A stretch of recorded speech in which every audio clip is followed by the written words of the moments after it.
EV ကပိုင်ရှင်တွေအတွက် HD EV ရဲ့အရည်အသွေးမြင့် 7kW Level 2 charger လေးတွေနဲ့မိတ်ဆက်ပေးပါရစေဗျ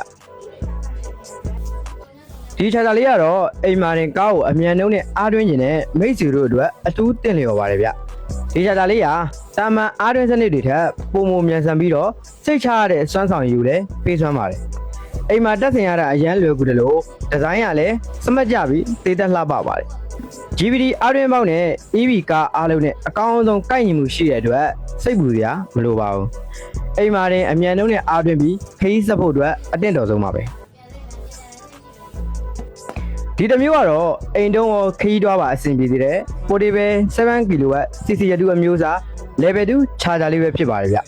ကားနဲ့ခရီးတွားရတာအရန်ဝါဒနာပါတဲ့လူတွေအတွက်တော့ဒီ Portable CCU charger လေးကမရှိမဖြစ်ပါဘူးသူ့ရဲ့ Twitter ကတော့အိမ်မှာပဲတုံးခရီးတွားရင်ပဲတဲသွားတဲလာပဲတုံးအဆင်ပြေသေးတာပါပဲ Level 1ရော Level 2ပါအဆင်ပြေတယ်လို့အသုံးပြုနိုင်ပြီးတော့ CCU ခေါင်းမျိုးသားဖြစ်တဲ့အတွက်စွမ်းဆောင်ရည်မြင့်မားပါတယ်ခီးဆောင်အိမ်လေးနဲ့တေးတက်လှပစွာတဲဆောင်တွားနိုင်တယ်လို့လိုအပ်တယ်လို့ကားနဲ့ချိန်ညှိနိုင်တဲ့တိုင်မာစနစ်တွေလည်းပါဝင်ပါတယ်ဒီမိနစ်ရဲ့ကားကိုအမြန်ဆုံးအားအပြည့်တွင်းပေးပြီးခရီးစဉ်တိုင်းအတွက်အသင့်ဖြစ်စေဖို့အတွက်ဒီ 7kW Level 2 charger လေးကိုရွေးချယ်လိုက်ပါဒီ charger လေးကစွမ်းဆောင်ရည်မြင့် 7kW အားသွင်းစနစ်ဖြစ်တဲ့အတွက်အချိန်ကုန်တက်တာစေပါတယ်